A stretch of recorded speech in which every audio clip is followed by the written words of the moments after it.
Okay, welcome all our friends, the panelists, as well as all our participants. It's my privilege to introduce the moderator for this session. This session titled "Privacy in the Corporate DNA," and we have got a real experienced speaker who have handled so many corporates in his professional career. He is none other than Mr. Manish Sehgal, who is the partner with Deloitte Risk and Advisory Services in India as well as Asia Pacific region. He has 17 years of experience. On the professional side, he is a master of computer applications, along with CISA, PMP, ISO 27001 auditor, ISO 22301 implementer, and certified in risk management also. So he is a very keen speaker in privacy area. He has trained so many people, probably more than 150 sessions in the privacy, data privacy part. So as I said, talking about a corporate DNA and a privacy, he is the kind of most appropriate guy. And we are kind of honored to have you here as the moderator for this session. So I will hand over the stage to Manish to take it from here. Thank you. Thank you so much, Anilji, and thank you for this warm introduction. Good afternoon, good morning, good evening, everyone, based upon the location you're joining in. It's my privilege to be the moderator for session titled as Privacy in the Corporate DNA. And it gives me thrills and excitement to welcome and introduce my fellow panelists. And with all of them together on board, we have almost 100 plus years of experience bringing them from the corporate world. With that, I'll introduce my first panelist, Dr. Jitendra Mohan. He comes with almost 32 years of work experience in the tech industry and currently having responsibilities as a CIO, CISO, and a DPO for Coforge. He has been successful in various digital transformations throughout his career and has published multiple research papers, article blogs in the field of security and privacy. On behalf of FTDPPI, Dr. Mohan, I welcome you. I would introduce my next panelist, Christina, who joins us from Europe. And thanks, Christina, for taking time to joining us. She's a highly qualified IP and IT lawyer and a legal manager specializing in data protection and compliance domain. She was awarded as a best lawyer for 2014, 15, and 16 on the topic of privacy and data protection. And recently, she was awarded as a compliance innovative winner of 2021 by ACC. She's also a professor at IE Business School, IAPP, ICAM, and ISACA, and has been speaking on multiple topics at various conferences. Again, on behalf of FDPPI, Christina, I welcome you and thank you for joining us today. I introduce Sunny, who is the Chief Privacy Officer at HCL, comes with almost 15 plus years of experience, having worked with multinationals and global technology and financial services entities. She leads the multidisciplinary GPO teams across APAC, EMEA, and AMS, and has done upliftment of the program with accountability and oversight by an external data protection officer.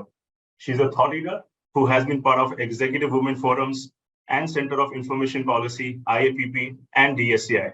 Again, I welcome you on behalf of FDPI, Sunny. Thank you so much for joining us today.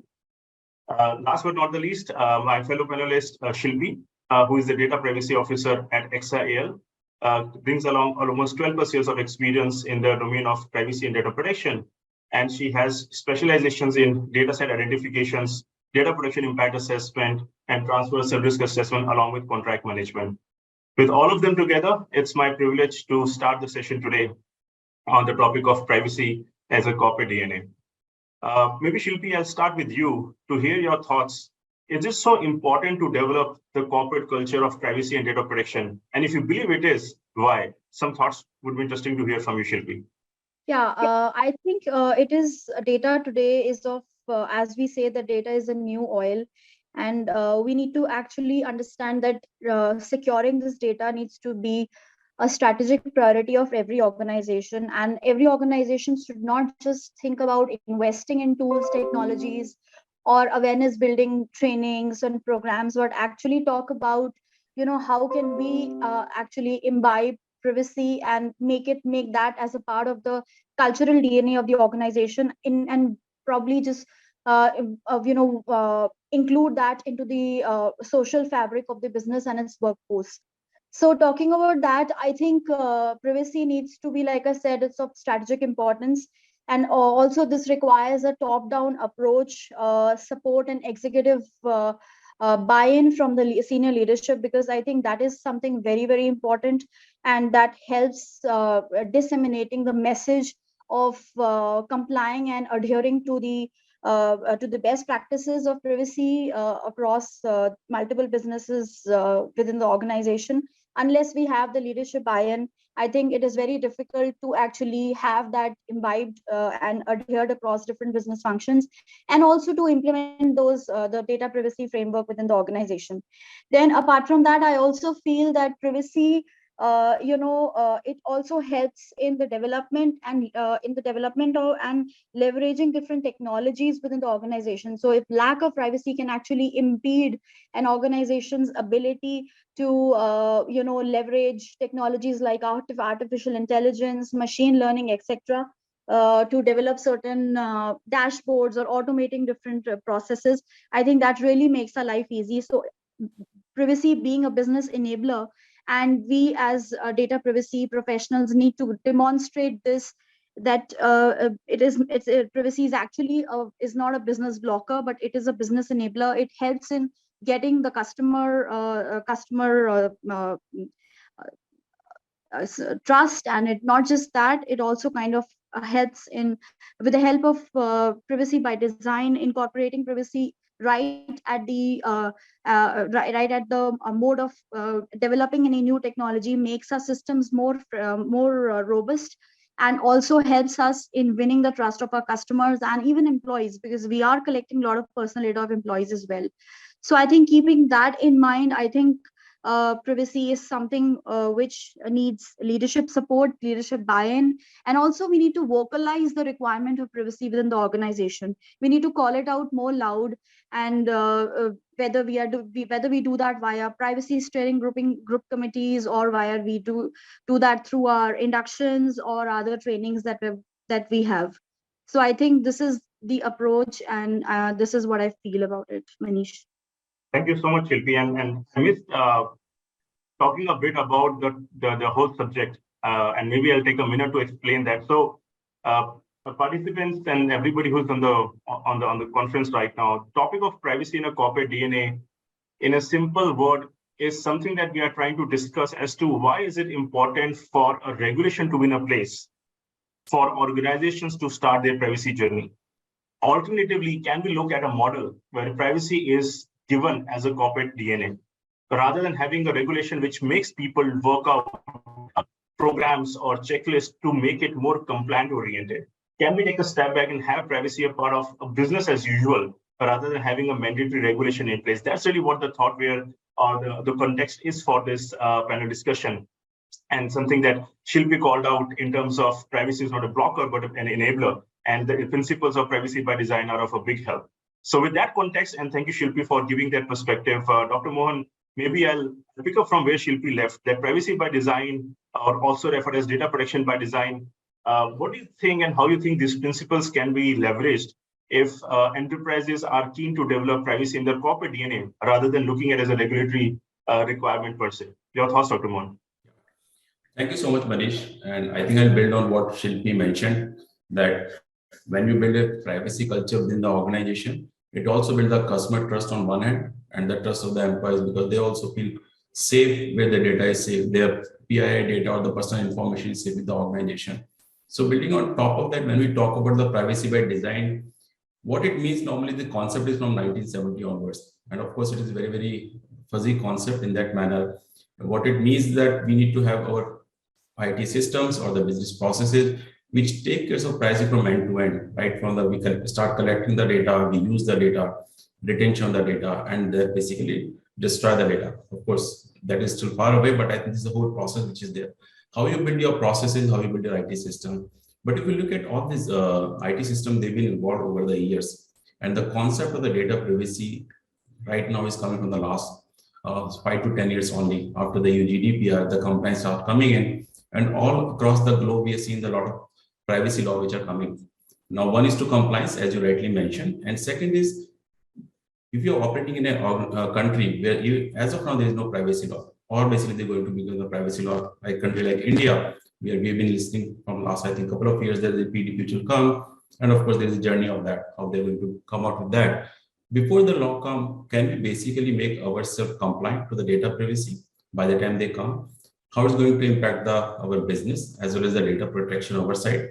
And for the outsourcing organization, the tech company which you talk about, ITS sector, which is there, is very, very important. When you demonstrate that you have got a privacy by design in your IT system, in your processes, okay, you can demonstrate it by simply by putting the notices, I think, on your website when you collect the data, starting from there. You got a privacy policy in place, which has been driven by your senior management board and the CEO's top down, okay? That shows the commitment towards the privacy. It is from the process that I'm talking about. Then you go to the basically application side. Any application, either you acquire or you build for your organization, it has a data privacy inbuilt, okay? How you protect the data within that basically application, that is important. And then doing the data classification. You can build great application, but if you go to the data classification, what is the PII data, what is the critical data, what is non-critical data, what is public data, which is there. I think all these processes to be in place. And if you can demonstrate it to your customers, especially in the outsourcing industry, I can talk about my industry, okay, that generates a lot of confidence to the customer. Because one, there is a loss which have been there. Second, there is a reputation loss which happen when you lose your data. And I think every day we see the news which are coming in the newspaper that so-and-so organization has got some kind of a basically data breach and the personal data has been leaked. And if you work on the B2C scenario where you collect the data on behalf of a customer or the consumer, it become all the more important. So having said that, I think it is very, very imperative to all the corporates. In my view, I think this is already started and organizations see value in that we should not wait for the laws to come. I see in Indian scenario when I talk to a lot of corporates within the India that they are sensitive to that, right? Because end of the day, you are not only working in one country. Nowadays, it's a global village when you talk about. You do business with the multiple countries which are there, and you need to comply to that law. That is one. And that sensitivity comes to you also. People keep on traveling from, your employees keep on traveling from, I think, India to abroad, abroad to India. So they keep on rotating.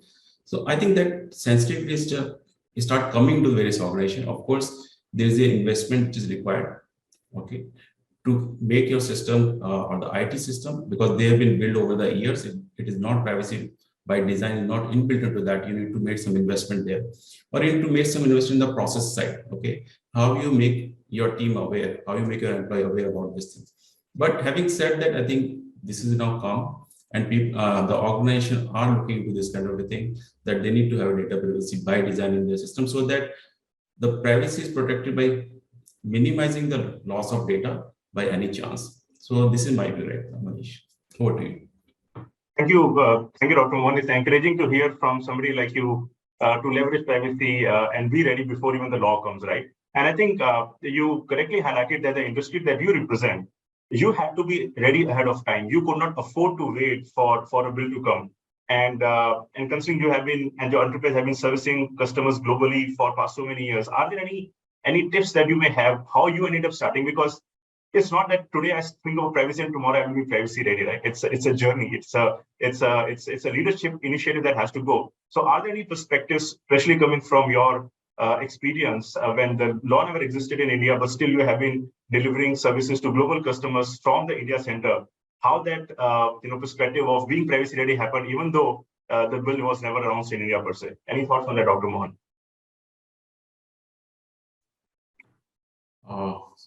Manish, question to me? Yeah, so I was just asking, yeah, no, I was asking and building up that the industry that you represent, since the law is still not out in India, you still have been servicing global customers. So yes. What are your learnings that probably you want to share with the audience before I go to my next question, requesting Sunny on some thoughts, if there's anything more you wish to add on this? So Manish, irrespective of whether the law come into India or not, if you look at tech industry, this is built on the outsourcing. Majority of the basically, I think this is built on the outsourcing only, okay? This whole industry built on the outsourcing. And you work for the countries where the data privacy law is already there. That is one aspect of this. So even though you are not a part of that, you are there. Second is basically look at the, the composition of any employee base. Now it is no more that only the Indians are working in the India, or basically in the Europe, only Europeans are working. You will have people who are European and American who are working, or the other countries working in India, out of India, which have been there. And by law, you need to protect their data. That is one thing. Second, which is there. Third is when you go into the large or any substantial outsourcing contract, each country or each organization which give a job to you, they would like to protect their data, because in their country there are certain laws they need to comply to.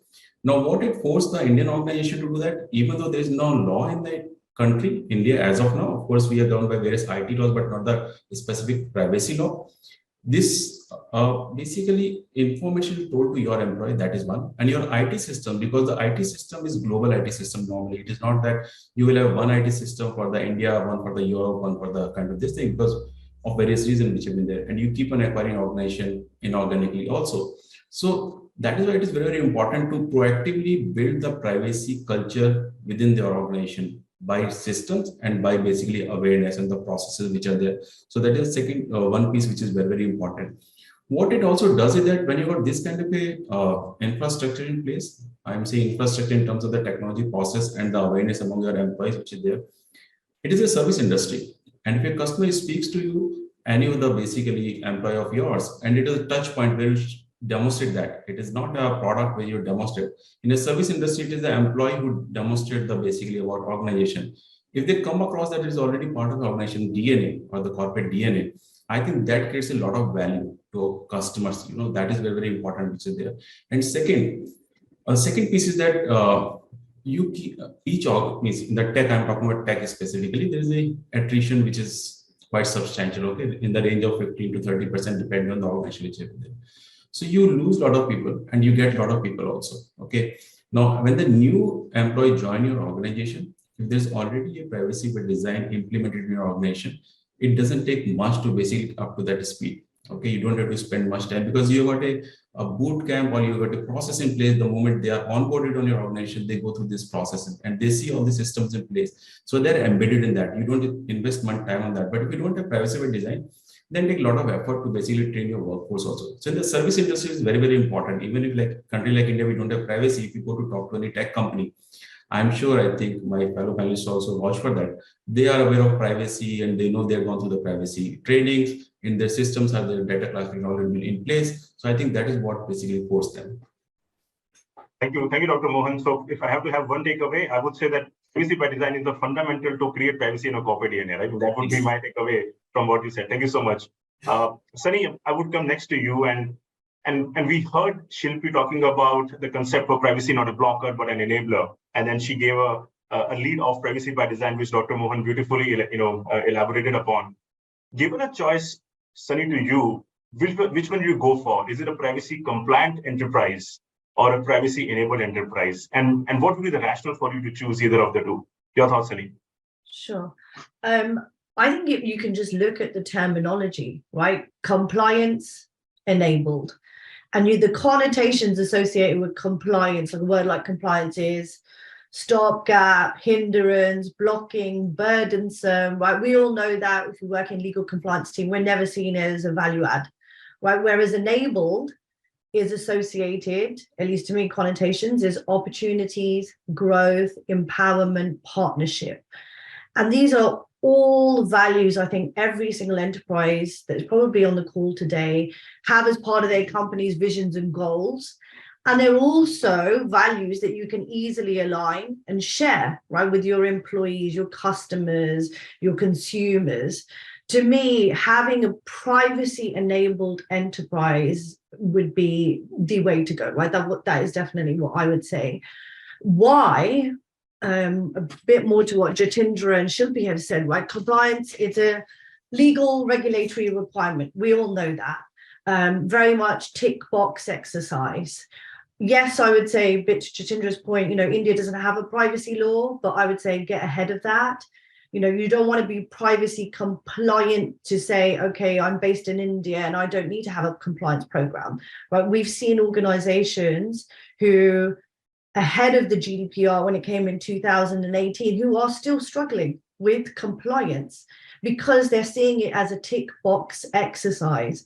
You truly need to embed privacy in your business, in your organization, in all layers of the organization. And to me, and I think Shilpi and Jitendra both spoke about it, is training and education. It's enabling and empowering your enterprise to understand privacy. We don't have 100+ privacy functions and teams. I'm sure most people on the call today, right? So every single employee should know what they need to do with personal data. If they don't handle it today, they may handle it later on. And there is a potential area of risk there for you. And I think that's something that everybody should take away from here is invest in training and awareness. Just to give you an idea, right, HCL, we have, obviously services industry like Jitendra said, but also we employ over 200,000 employees. That's a lot of employee data that is entrusted to us. So we used to have, we still have a mandatory privacy training program, but I have invested nearly a quarter of our budget just on training and awareness for all employees. That could be role-based, privacy champion certification program, workshops, in person, road shows. And it even starts at the top, right? I've recently trained our board members on, what does privacy mean to them? What is, for example, like data transfers, huge compliance project at the moment across most international organizations, is making sure that they understand, what is data transfers? What is the impact for us as an organization? What is the impact for me as a board member? What should I know about, right? The messaging starts, I think if another panelist said that right at the top. So it's building that education, that awareness about privacy, reducing your risks, right? If that's one component. And then I think the other part is don't wait for the law. That's what you said, Manish, right? Don't wait for the law regulators to come in to tell you what to do. Start embedding it now.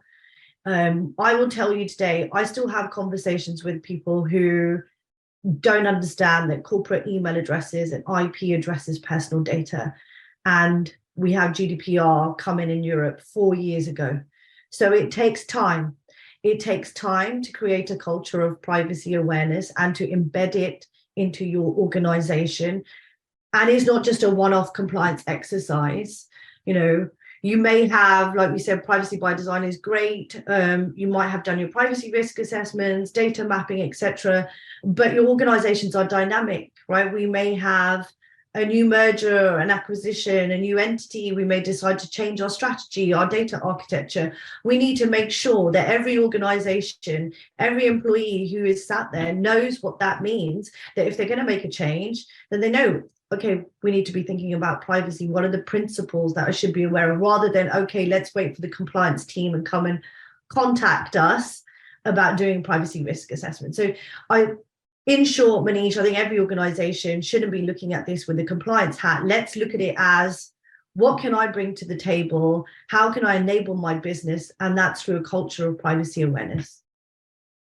Thank you so much, Sunny, for thoughts. And what really, all the points were great, but something that was really a takeaway for me, Sunny, was the point that you highlighted, that you have spent time educating your board.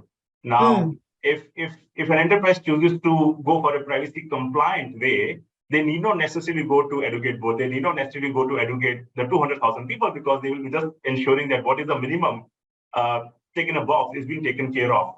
But at the same time, another takeaway for me was the fact that today's corporate, be it India-centric or global, there's a lot of fluidity and dynamism. There are ways of inorganic growth. Dr. Mohan highlighted the point of people going out as an attrition, and you talked about people coming in as a part of an inorganic growth. Now, if you do not have the principles of privacy rightly designed, if you do not go for a privacy-enabled way of looking, whenever such changes happen, it will be very difficult to embed privacy in that, because the two companies will come with a very, very different posture, and your focus will be only on the compliance side. But this is great, and thank you so much, Sunny, for sharing your thoughts. Christina, I will request your thoughts. I think now it's with three great inputs coming from Shilpi, Dr. Mohan, and Sunny. It's I would say hence proven that privacy in a corporate culture is a way to go. Sunny also made a point of the people part, the business processes, and the technology. Now, what would you do to weave these together? How would you strike the right balance between the people, business, and technology component first? to build privacy in the corporate DNA and then, of course, maintain it throughout? Your thoughts, Christina? So I would like to thank you, Manish, okay, for this great invitation, okay, as well as the EDPS organization. Thanks very much for that. I think that the panelists are amazing. I mean, you are all amazing, guys, okay, just for your information. And just going through that, I think I would like to add something more about what Sandeep does, okay. I have been running Data Protection Awareness Weeks, okay, since before the GDPR, and I have been preparing mandatory trainings for all the organization, and they have to do exams. I mean, if you don't go or if you don't pass the 80% of that exam, okay, you have to do the training again. And this is mandatory for the full organization, an internal audit check, who has done and who has not done it. And this is for two purposes. Firstly, because our customers, okay, request we to be compliant.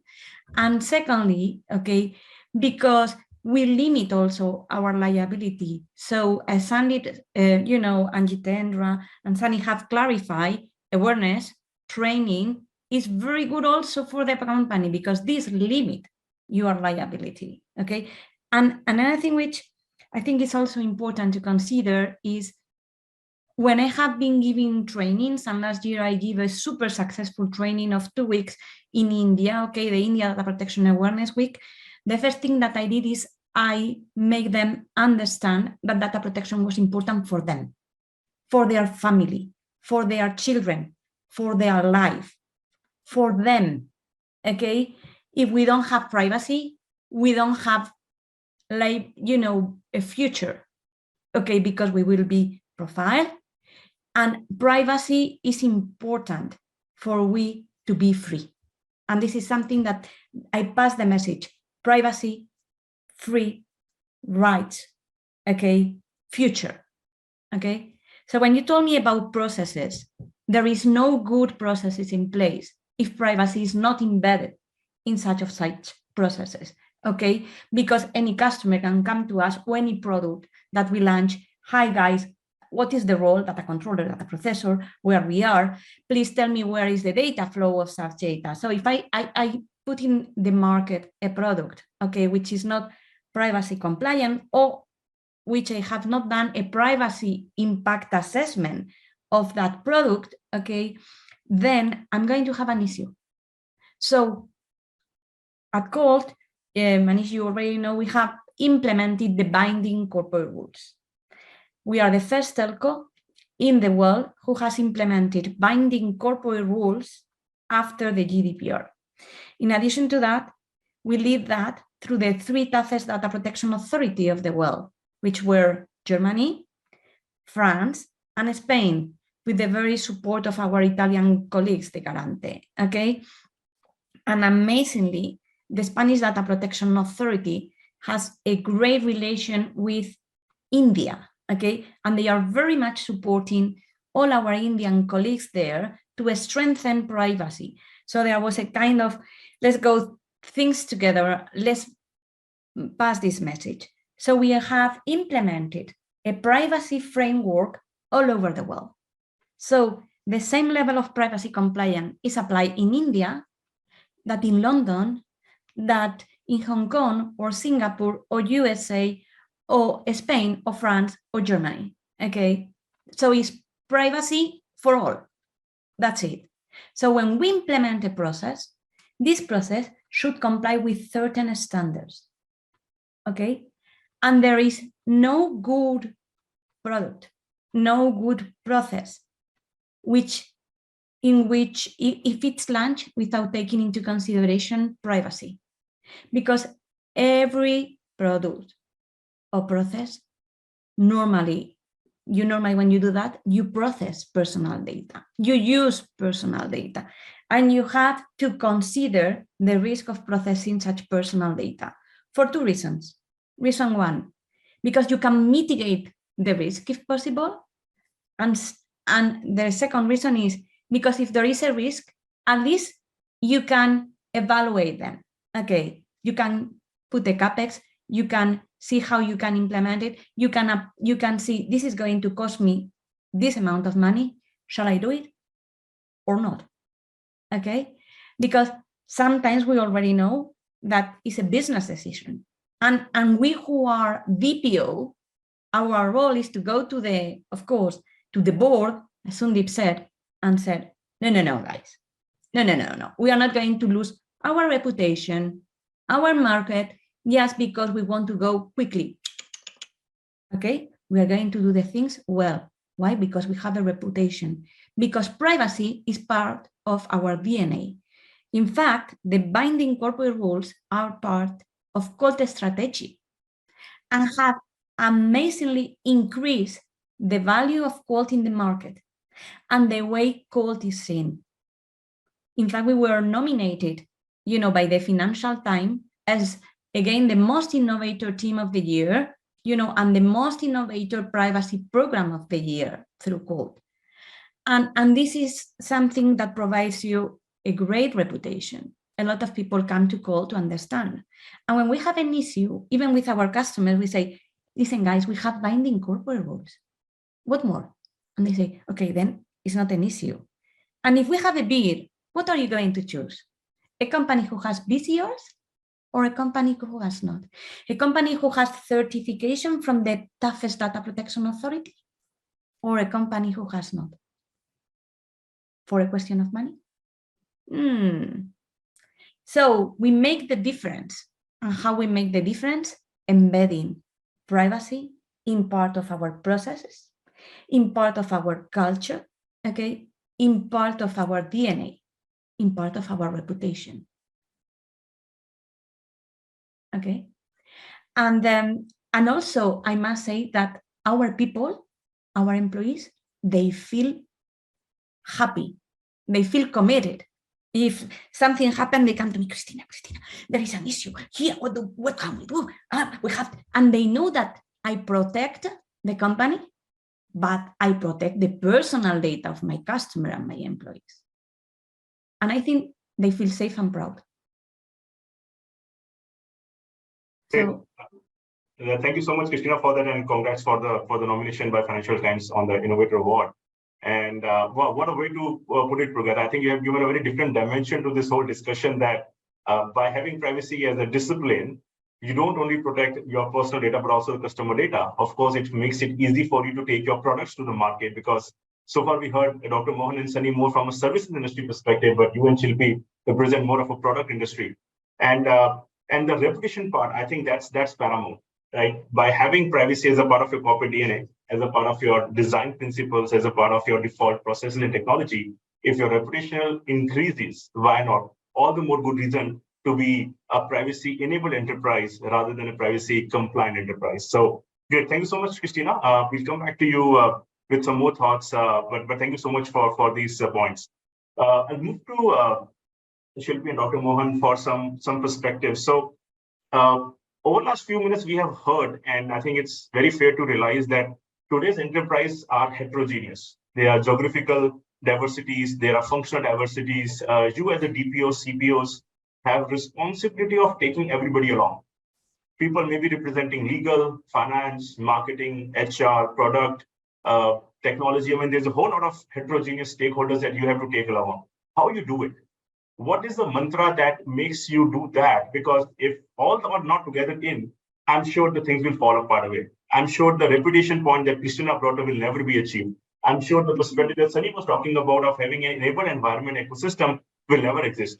So everybody would have their own priorities. Sales team will have some very different perspective versus what marketing, versus what finance, versus legal and technology. In a heterogeneous environment of this kind, how you still take everybody along, keeping with the perspective of privacy in a corporate DNA. Maybe Shilpi, we start with you, followed by Dr. Mohan.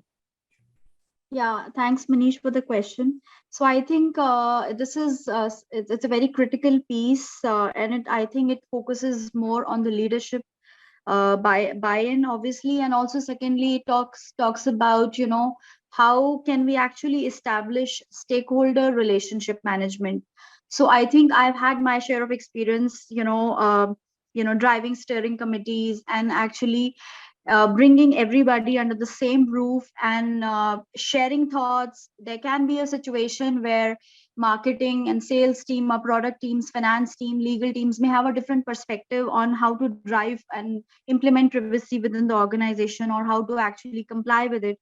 But I think we all are mature enough to understand how important it is to adhere to these regulations, because non-adherence will only invite those legal ramifications and those regulatory fines, and also cause a lot of reputational damage.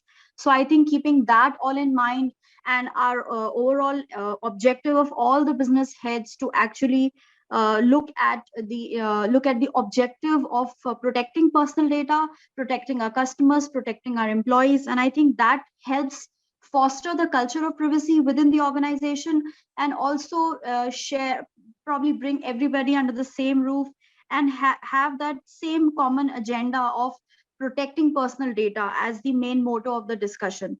So I think as long as we are all in sync with the idea that the overall objective is to protect personal data, while also keeping the interest of the business in view, I think that kind of helps to bring everybody at a common consensus and agree to a strategy where we are not just trying to be blockers, like I earlier also said, but actually enable business in a better way, win the trust of the customers, win the trust of our employees, maybe empower them to have a mechanism to address those data subject rights when, as and when required. And also, being a global organization, we understand that we are receiving a lot of personal data from different countries. So keeping the other jurisdictional laws in consideration, it is very important that India as an entity also complies with all those regulations. We have a mechanism to honor those data subject rights and everything, and also we be accountable for data breaches. So I think keeping all that in mind, and also with all the senior leadership buy-in, it is actually very important that we all agree to have a common motto of protecting personal data. Though I do also believe that sometimes there's a lot of culture gap, because in India, predominantly, though it is a fundamental right, privacy is a fundamental right for us, but the concept is relatively new, and people are still catching up on the concept and they're understanding. We just have, though we've had IT Act for years, but then I think we are still waiting for the data protection bill, which is now again going to be tabled in the winter session of the parliament. So there is a culture gap. Contrary to countries like the US and the UK, people are still, or maybe even the Europe, people have been aware of the privacy is not something new for them. Exercising the right to privacy and exercising the right to liberty has not been new to them. So they understand these things. However, with India, it is slightly new for us. However, being a part of global organizations, we have the responsibility to educate the people, and also to bring the business and the other teams under the same roof, and have them agree with us, and also support us, most importantly with the country head and everybody giving that confidence and that executive support to us, so that we can actually disseminate this concept across businesses, and we have the obligations fulfilled. Thanks, Shilpi. I'm sure it's the everyday challenge that CXOs like you are successfully maintaining. So glad for it. And I think you brought up a very interesting point, Shilpi, regarding the cultural and the social part, right? And considering you have Sunny and Christina representing the UK and US Europe part, if given an opportunity, I'll go back and take her perspective and their perspective as to how the cultural diversification adds to the complexity, or is it a boon in terms of making it easy to comply with privacy? But before that, Dr. Mohan, coming to you, the thoughts on pretty much the same question. But to add to it, I will, since you represent a service industry, apart from your enterprise functions like marketing, finance, and other I mentioned, I would add a heterogeneity of your customer also, because they are also part of stakeholders, and the regulator, because depending on geography. So maybe I'm just trying to complex the question a bit more for you, but apart from enterprise functions, customers and regulators are also equally required to be taken along and ensure that the privacy principles are adhered. Your thoughts, Dr. Mohan? Thank you, Manish. I think very, very pertinent question. And in fact, to add to the complexity by myself, if you look at your competition, okay, you are not in isolation. When you work in a service industry and to be honest, I think as Sunny mentioned also, and Christine also mentioned the product, how you build their basically privacy into your product itself, that gives a competitive advantage. In the service industry also, you see the compliance certification which your competition has, give a competitive advantage to them. So that is additional pressure which is in there. Coming to the other aspect of a complexity, the employee itself. There was a time where employees were not very aware about their, privacy rights which are there. And now looking, since it is a global and the power of internet, everybody in India and abroad know what their privacy rights are there. Even the employee who joins the organization, they demand their rights, okay? It is not only the regulatory aspect which we're talking about. We are talking about the employees also. So see the complexity which is there. We have got internal departments, because internal departments use the data in their own way. Marketing would like to use the PII data of the customer or our employees to do some kind of a campaign, internal or external, which is there. Okay, HR would like to do some kind of analysis on that. Okay, whom to give this access to? Because in the HR you may have a team of large organization, like Sunny mentioned that hundreds of people in the each department, who all can have access to which data. Okay, how you basically do the data minimization, the right to access to the data also is also critical. So that is a complex part which is there. And of course, I think as you rightly mentioned to that, and add to that, you got a third party. The large organization, okay, when we look at that, they also outsource their operation. I'm not saying their IT operation, but housekeeping. Once you outsource your housekeeping or cafeteria or your transport, you're sharing your personal data. So how to protect that data with your basically the outsourcer organization, be in India or abroad, which is there. So it is a very complex organization. And you also do acquisition at some point of a time. When those organizations have got their own standard data privacy, okay, there's a, when we say GDPR is there, the other laws are there, but to be honest, there's no standard law which say how much you are on the scale of 1 to 100, how much you're 100 or 90 or 95, you're protecting the data privacy. That is a critic piece which have been there, because the implementation can be different for everyone. You can put the policy, but how to implement that. But to address all these things, I will take some input from Sunny. As Sunny mentioned that if you got a board buying, okay, I think she rightly mentioned, it comes from the top. You can't have basically bottom approach which is there. So one is, I think, point I'll take from the Sunny discussion, and one I'll take the point from the Christina discussion, that you get a one standard policy across the globe. You don't have various policy which have been there. It means if the board is convinced in the sense you got the support of the board or the senior management is there with you, okay, it goes top down. First, they need to understand that privacy is important.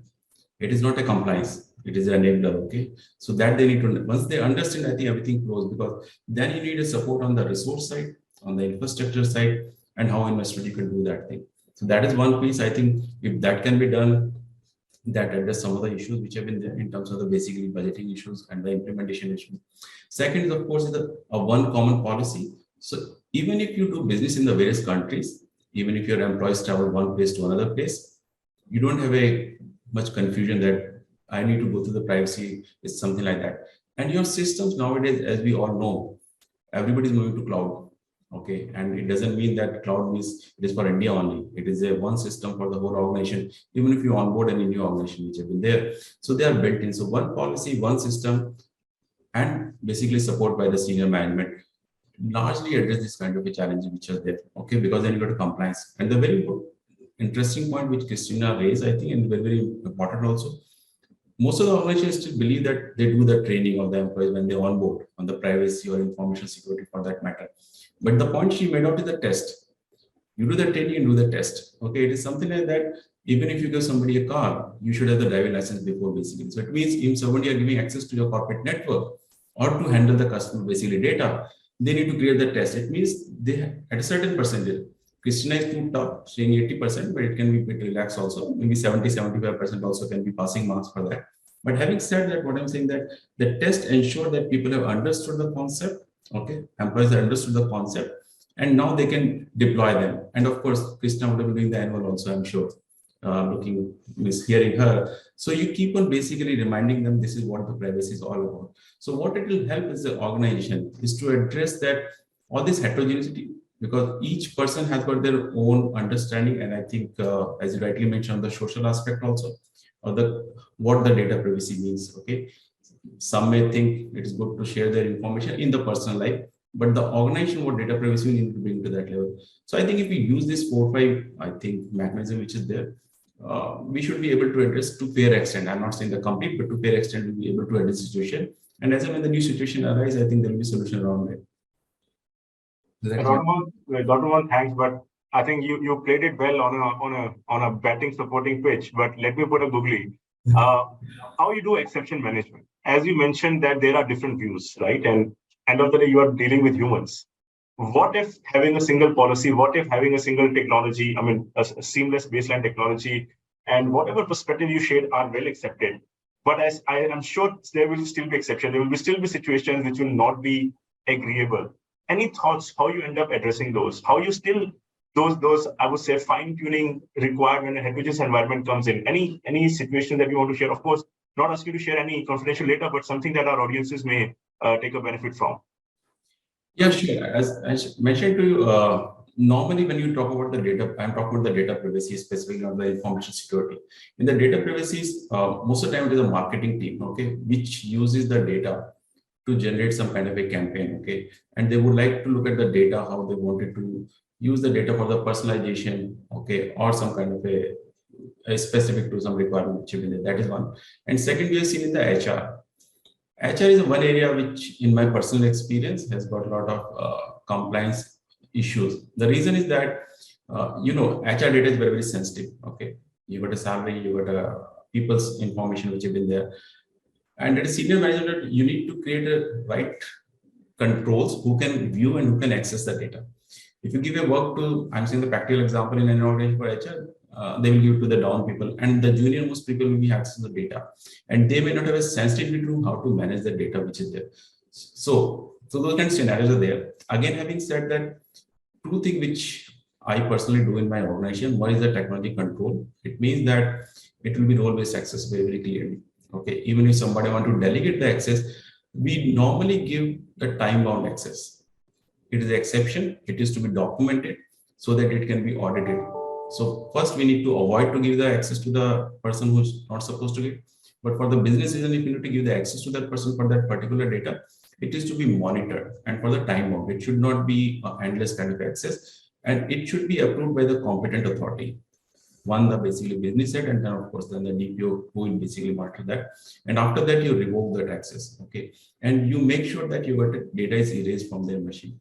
And for that, you need to have a technology control in place. So at any given point of a time, you can have a view that what PII data is in your system. It can be on your laptop, it can be on your OneDrive, somebody is the Microsoft, okay, on the SharePoints, or one of your sites which have been there. So I think technology controls plays a large role in this, supported by the process. Okay, the ticketing process or the incident management process our organization use. Okay, combination of that, you can minimize that to a certain extent. And finally, as I mentioned to you, if nothing works, if you got a board's backing, then you take the directive. That is the last resort. Okay, but sometimes you need to do that. You need to do that, and that's why I say I think initially when Sunny mentioned that you need to make board aware that the data is so critical that where will the escalation go to the board at least. So they should, if you have a backing of them, so that is the last resort. So I think technology, process, and then you give the direction to them. I think that's sure. So thank you so much. I think this is helpful, and I think you have beautifully put that even if there's an exception, you still rely on the same set of baseline technology controls for a uniform experience, and of course buying from the board helps. But thank you so much, Dr. Mohan and Shilpi, for sharing your thoughts. Maybe a next set of questions to you, Sunny and Christina. I think it was alluded in the previous discussion that today is GDPR, and tomorrow it could be India Privacy Bill. In the past, it has been CCPA. Now there is a lot of dynamism in the way in which the privacy as a domain is evolving. Countries are either putting up new laws or they are further strengthening the privacy requirements in their respective geographies. How in your enterprises, or based upon your experience, what practical tips can you share with our participants today? How can they keep themselves acquainted and ready with this ever-changing privacy landscape? Because it is like running after a ball, but is there a way that we can better handle it rather than just waiting for a new law to come and then try to do our things together? Maybe Sunny, we start with you, and then Christina, your thoughts on that thereafter. Sure, thanks, Manish. And I think this is an issue that most organizations grapple with. And the way we look at it, and I'm sure most global organizations look at it this way, is that you create a baseline privacy program across your global organization, regardless of where you are doing business, where you have offices based, etc. And really get down to the basics, right? To me, it's know what you're doing with your data. Where is that data being processed? How is it being processed? Who has access? If you drill down just to those basic fundamental points, I think it would be very easy to pivot and scale your program if there are any nuances. So for example, we have a global privacy policy at HCL, which is based on the principles of the GDPR. So purpose limitation, storage limitation, etc. Then those are then filtered down and operationalized through our privacy program. So we have done, and I think this should be number one on the list of every organization here, data mapping, right, and records of processing activities of all of your processes, systems, application servers, whatever it is, regardless of where in the organization that data is being processed, accessed, etc. That way, and then you can roll out your program, right? So you can have privacy risk assessments, etc., and the rest of the program kind of follows suit. That way, if you have any change or a new law that comes in, you only really have to worry about, adapting it or adding in the nuance for that local law. So for example, Brazil, we had the LGPD. We've rolled out a global privacy program. We knew exactly what data we're processing in Brazil, who has access to it, etc. We have privacy notices that are global, incident management, data subject rights. All of these are global processes. There may have been a few nuances, right, where we had to take into account for LGPD, but otherwise our baseline program had us covered. And I think that should be the biggest tip for every organization here. And then another tip I'd like to just speak on, I don't know what the maturity is of the people who are on this call in terms of their program, but also I would say, if you're a more mature organization, you've got a global privacy program, a big tip I would say to you is think about building an internal assurance program, right? So your privacy program may have been rolled out, but are you testing the effectiveness, right? Like Christina was saying on education and training, do you have KPIs? Do you test, when you've done a data subject access request process, how was it managed? Was it done within the required timeline? Did you give the right level of data? Look at any shortcomings, any uplift, build an assurance program. That way you can continue to mature your program. And then there may be learnings from there that you could take away if there is a change in a privacy landscape. That would definitely be the tip that I would like to share with everybody. And then I'll leave it back to you, Manish. Yeah, thank you, Sunny. So I think you correctly build on, as Dr. Mohan said, that you have to have baseline processes and technologies. I think you still stick to it that make sure you had it seamlessly available across the enterprise, irrespective of location. Otherwise, you'll just end up having too many of your privacy programs specific to a location, which may not really help at large. And then having an assurance and KPIs to test the effectiveness on an ongoing basis and keeping record of processing activities. And I think I love the point you said that make sure that the basics are right. Know where your data is, who has access to the data environment. I mean, this is one of the most basic things, if taken care of, irrespective of the privacy regulation that may abide with. Great. Thank you so much, Sunny, for those tips. Christina, will be very interesting to hear your tips over and above what Sunny said. I completely align with what Sandeep said. Okay, so Sandeep, it's like if you were nearby me, seated inside of my organization. Okay, so we are super aligned. But apart from that, I want to share experiences because I think it's something that we can share here. And when Sandeep told that she, trained her board, I must say that in the past there was a very scary Deloitte, video that a company was attacked, and the company was like in London, sure, it's everything. So I give this kind of training session with a cyber attack, okay, to my board, and after that, something changed on their way of seeing things. Okay, and every year we run through the different and the main important areas of the organization, data breach, play play moments. Okay, so if there is a data breach, we embed them there, we make a workshop, we make them real. How are you going to act? What is going to happen? What are you going to answer with them? We give them, you know, the SMT, the country reps organization some time to think, and they have to come back to us and to provide us with answer, because they are previously trained, taking into consideration that the data breach happens always on Friday or on Saturday or on Sunday. We are not aware, nothing know, and then, you know, everyone must know. On the top of that, we have a spokes. The organization is super big, but we have trained our people, okay, specific people who wanted to understand what is data protection, because, you know, privacy and data protection and security, I think it's the future for all of us, okay? And they are the eyes and the ears of the data protection organization. So they are our privacy spies, okay? They know what is happening. They know that they can count on us, okay? And they can understand if there is a problem. They are like the first point of contact. I am here, do this, do that. So most of the time, a lot of our queries and questions and even our risks are avoided because someone who is in the front door, who is not an expert in data protection, but they have this kind of feeling that this is privacy compliant or no privacy compliant. But in any case, they can come to the GDPR, to the data protection team and ask. And I think it's very important to have that, you know, and also to give them value inside of the organization, to be, you know, to get those objectives of privacy inside of their goals, okay, to be evaluated by that, okay, and to make people feel that data protection is important. So we have the data privacy days.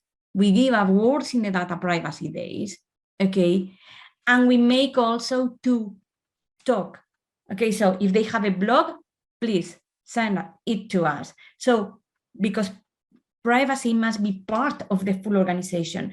People, they don't have to be afraid, oh my God, this is privacy. No, data protection, no, oh, no. So it must be, they must be trusting. These people are going to help us. And the message that we pass all the time is, okay, we cannot do this like you want. However, we have found a different way to do it. Let's do it in that way because we are going to be compliant. So we are not an obstacle. We are a privacy and successful way of doing things. And this is also something that must change inside of the way of people see you, okay? Because the way they see you, the way they act. Yesterday, you have a very important session with Rafael Yuste, who comes from the Columbia University. And he very much talked about neurology, how our brain works, okay? And people feel committed to do something if they believe on that, okay? If they believe, if for the board of directors, data protection is important, the rest of the company is important. If our salespeople win, you know, deals because, you know, we are privacy compliant, privacy will be a must, okay? If our products are champions because we are privacy compliant and we have sent them in a privacy way with all the privacy notices that, you know, Sandeep was saying, I mean, then this will give a result. So completely aligned with all the Sandeep points, you know, to have KPIs to measure and then to say to the organization, hi guys, look, we are able to do that. And we are able to get a certification and we have the recognition of our customers. And when the customers come to us and they audit us, we give them our KPIs, our policies, our programs, our certifications, and they say, amazing. And these KPIs that Sandeep was talking about, they can be also a way for certifications. The new certification 27701, which is the wedding between data protection, you know, and security, is all the time insisting on KPIs who measure the level of compliance in both security and privacy, because security and privacy are here to stay, okay, and to run together inside of the organization. So privacy teams and security teams needs to work together and to pass that message inside of the organization. In fact, at Colt, we have been working a lot with our IT people, okay, and with our security and CISR people.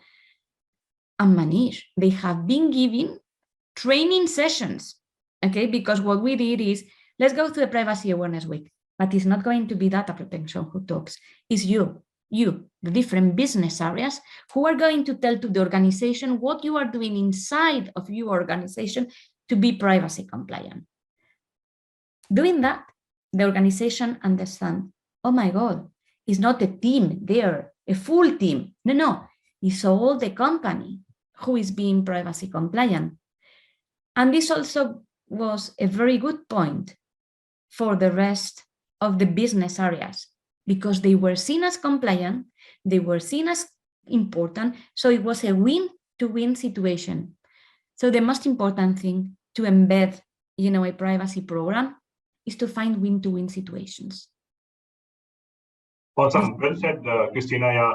And I think having business to speak on a privacy day and as a business champion, it makes all the more difference because enterprise ends up listening from the privacy office. But if the business tells what they have done, I think it adds the value. And I think the another point that I made is the fact that you said that make people believe in you. If they trust that you're going to protect the data, now any new privacy law that may come, will make it easy for you. So I think these are the two great takeaways. Thank you so much, Christina. And that also makes me question back, Sunny, to you, the frame that you talked about, the whole establishment of the program. And if we couple that with what the points Christina said, my assertion is that if I'm a privacy officer, I would not lose my sleep overnight just because a new bill has come. I will be fairly ready. I know my principles are there. I know my framework is there. I know I have the right assurance mechanisms. I have the right KPIs. I have trust of the people, and business is supportive. Let new law come. I mean, I will be able to adopt it over a period of time, but I will just not lose my sleep just because I'm not ready per se. So I think that's an additional advantage that I just asserted and then thought of making note of. Maybe I'll have just the last question and pretty much the point that Shilpi highlighted, and then I'll go around the table to ask that point now. Now, having discussed this whole topic of privacy in a corporate DNA, I think we all are convinced that it is must to have. We all are convinced that privacy-enabled enterprise, as Sunny said, is more valuable versus just a privacy-compliant organization. But there is end of the day, we are dealing with people.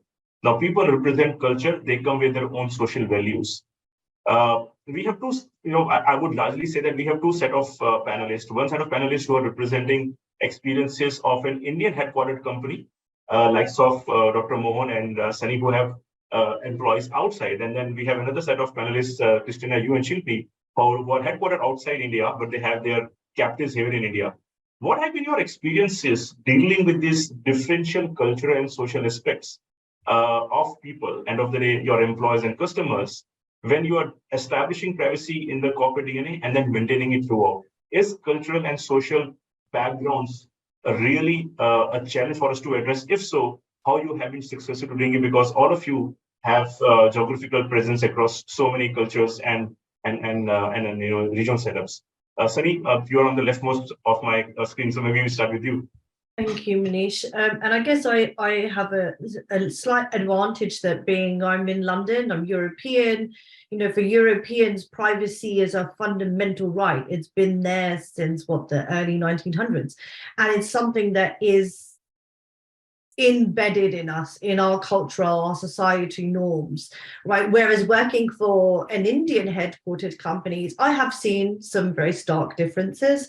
One of which being, and I think you can see that because it's not built into the culture of India, is privacy in India, really, to me, is seen as security, right?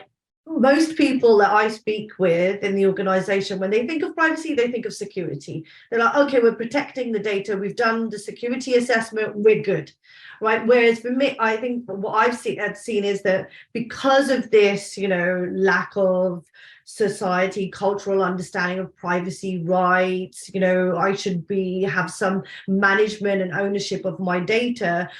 Employees are also quite hesitant to speak up, They also have a bit more, I would say, mistrust of an organization as well. So Indian headquartered organizations do need to do a little bit more, I think, to build distrust and transparency with their employees, empower them, educate them that, you know, we are here to protect your data. And it's not just a security issue, it's a fundamental privacy right.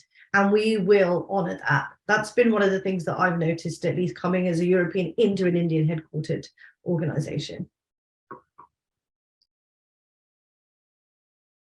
You're on mute, Manish. Sorry, I didn't realize it. So what I noticed that depending upon from where an employee or an individual comes, his or her way of looking at privacy will be altogether very different. And I think that's where, as a chief privacy officer, it may be a challenge for you to bring everybody along and have that seamlessness taken care of. Okay, thank you so much. 2-minute perspective, Christina, from you on as to how the cultural differences are advantage or a bit of a challenge for people like you to address in your enterprise. At the beginning, it was a great challenge. It was a great challenge till the moment we did, those trainings and the Data Protection Awareness Week. When people, and also we give our teams in India the possibility of speak about, how we manage and how we protect them during COVID. So during those sessions, and sorry to be, coming again to the India Data Protection Awareness Week, people felt how important what Sandeep was saying, the fact that we were trusting on them, we were empowering them, that they were important. And when we got the BCRs, they have already trained in BCRs, so they already know how important it was for them, as India, to be seen as a unique company, because then this will make very easy to our India colleagues to make business all over the world. Okay, it will be not a problem of international data transfer, not a problem, oh, let's put a tool in place, let's TIAs, let's do transfer impact assessment. In fact, the data protection team has put in place a certification that will put India, in the front door of the organization. And that was very important for them. Okay, yes, there is cultural topics. I am completely aligned with that. But I must say that my organization is global. And the most, how will say, passionate people about data protection now, our German colleagues and our Indian colleagues. Okay. One, because as we already know, data protection has been really important for them due to these wars that we have in the past and people kill and things like that. And the other ones, because they really feel, okay, that is something that can empower them, that can put them in a very good situation, in a very good future. They feel that they can be empowered by privacy and data protection, okay? So yes, there is a lot of cultural challenge, a lot, but I might say that my Indian colleagues are amazing. And once they understand how important is privacy, they do everything and all. Yeah, I have to tell you an experience, Manish, and this is very special. Okay, I have been in conversations with our, IT guys and security experts in Europe from other organizations. And our IT guys come asking them, do you know what is sensitive personal data? And do you know Article 9 of the GDPR? No. Do you do trainings in data protection? Do you pass some? And they were comparing, in fact, the level of the other organization about what was imposing them.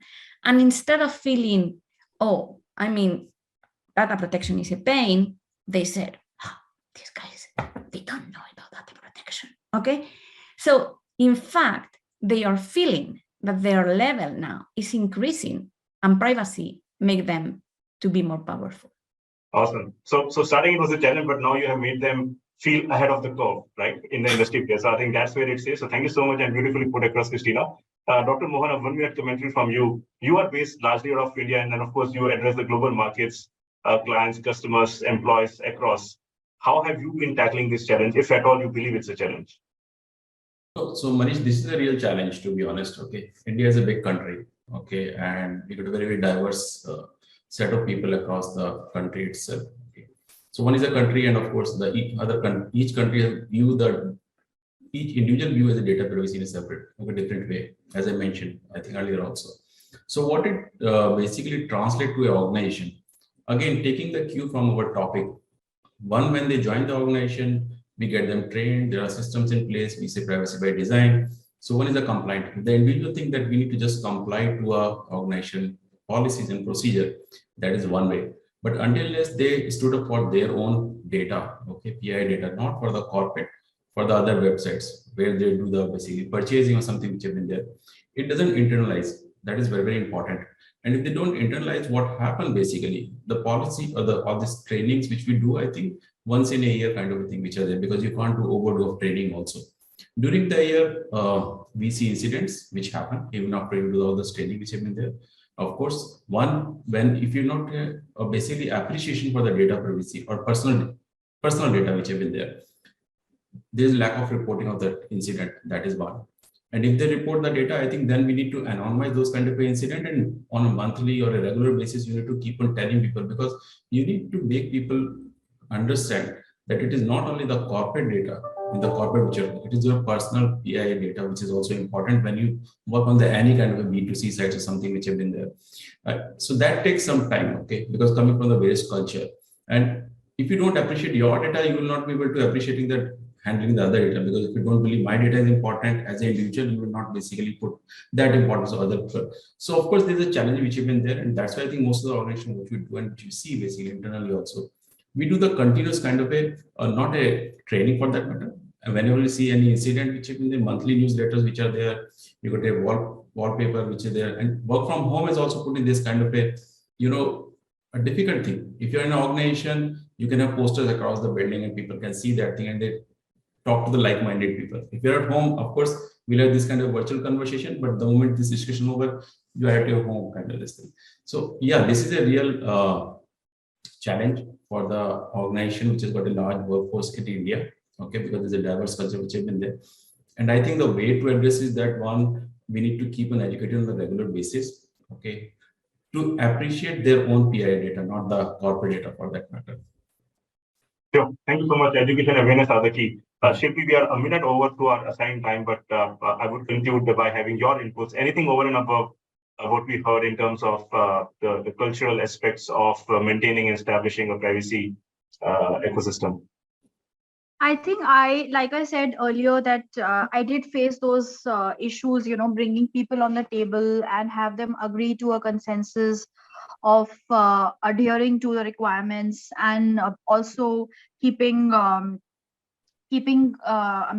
abreast of what is needed with regards to controlling how they actually secure the personal data. So I did face those challenges because GDPR, though it's a global regulation, and I know that being a processor, since we are a processor entity, we are receiving a lot of personal data of global residents. So we were entitled to protect the data. However, because of less awareness of privacy being relatively new for Indians, and also that we are like Sunny rightly said, that people in India specifically try to relate privacy with security. They don't really understand that privacy is not okay. So they walk hand in hand, and you can say privacy includes security. However, security does not really include privacy. So this is a bifurcated difference which people do not understand.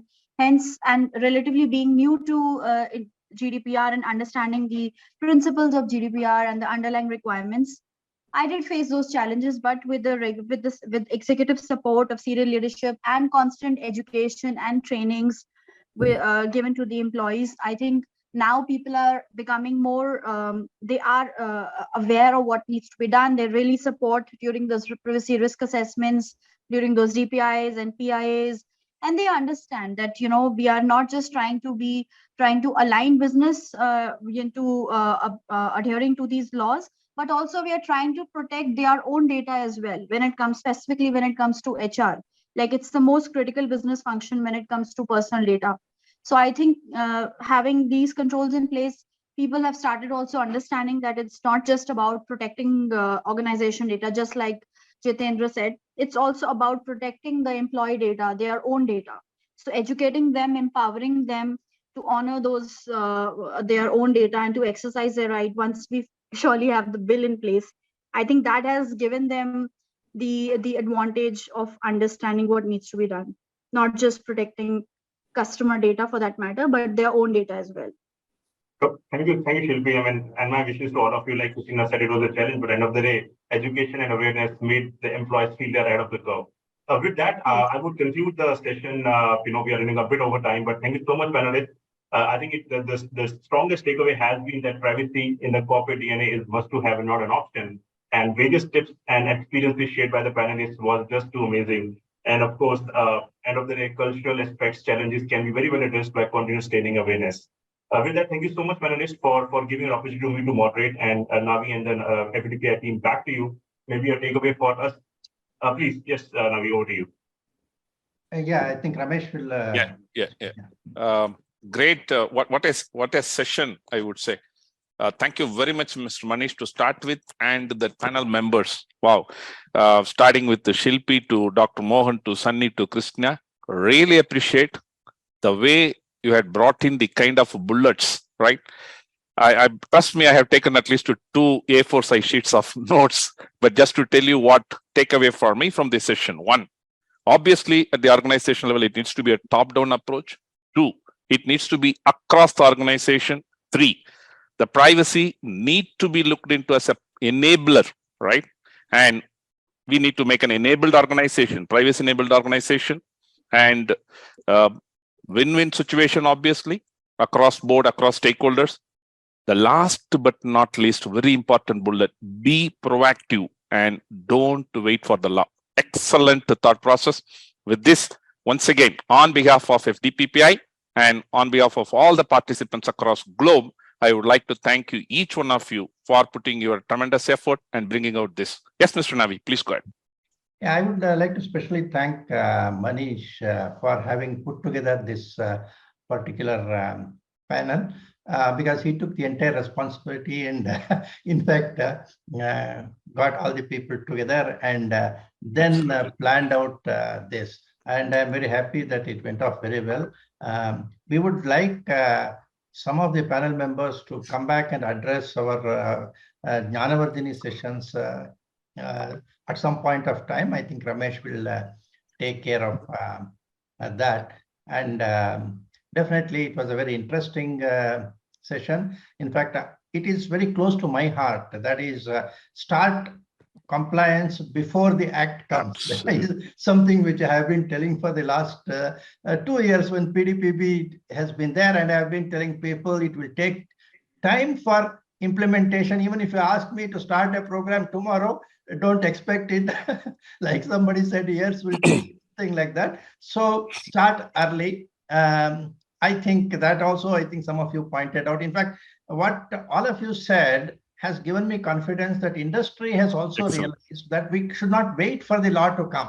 Right. So on the, this thing, sometimes we feel that industry is very complacent and something like that. But I think all of you together said that actually echoed my sentiments that don't wait for the law. Let us make the government, let us push the government. We will have our, that's why I've been saying sectoral regulations or code of practice we will develop, and then we will tackle with the Data Protection Authority that we have already created our series of sectoral practices.